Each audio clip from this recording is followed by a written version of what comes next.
Nakakatakot na pangitain ni Rudy sa Laguna. Viral. Viral na naman sa social media ang bagong bisyo ni Rudy Baldwin na umano'y tumutukoy sa serye na sakuna na mangyayari sa Laguna. Maraming netizen ang napareact sa bagong bisyo ni Rudy. Lalo na tila sinusunod ang mga babala ni Rudy sa iba't ibang lugar nito malakaraang linggo. Si Rudy Baldwin ay isang self-proclaimed visionary na kilala sa pagbabahagi ng kanyang mga pangitain sa social media. Ilan sa mga nauna niyang posts ay nag-viral matapos umanong tugma sa mga aktwal na pangyayari. Gaya ng lindol sa Cebu noong September 30 na umabot sa magnitude 6.9. Sa kanyang dating post, sinabi ni Rudy na nakita niya sa bisyo na malakas sa pagyanig sa 3 lugar sa Cebu, kabilang ang Mandaue at Mactan. Matapos mangyari nga ito, muli siya naging sentro ng usapan.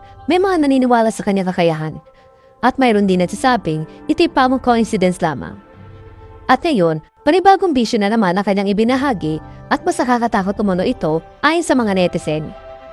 Sa kanyang post ngayong araw, October 9, ibinahagi ni Rudy na nakita niya sa vision ang serye ng landslide sa Laguna kahit walang lindol na mangyayari.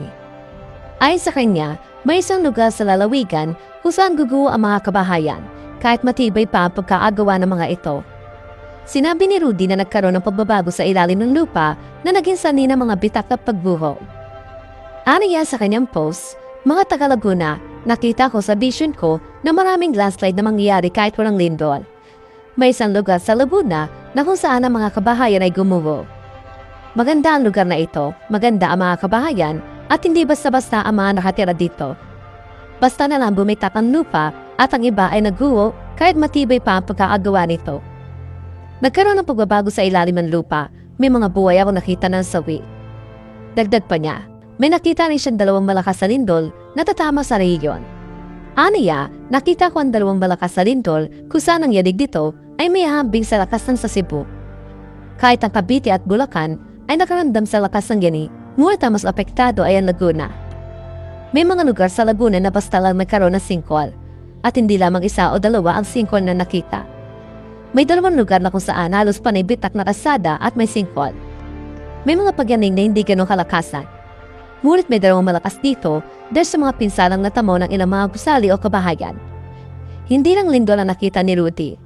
Ibinahagi rin niya na magkakaroon ng mga sinkhole at pagkasira ng mga kalsada sa ilang lugar sa Laguna. Ayon kay Rudy, nasabayan pa kumano ng mga sunog ang mga nasabing pangyayari. Ibinahagi rin niya ang isa pang kakaibang detalye sa kanyang vision. Ang biglang paglitaw ng mga ibon sa kalangitan na tila may dalang babala. Aniya, may maraming ibon na makikita nyo na animoy kayo ay binalaan sa paparating na dilupyo. Lalo na ang mga ibuguwak na kung saan nagbigay ng ingay bilang babala. Sa dulo ng kanyang post, muling pinaalalahanan ni Rudy ang publiko na huwag mawala ng pananampalataya at laging maging handa.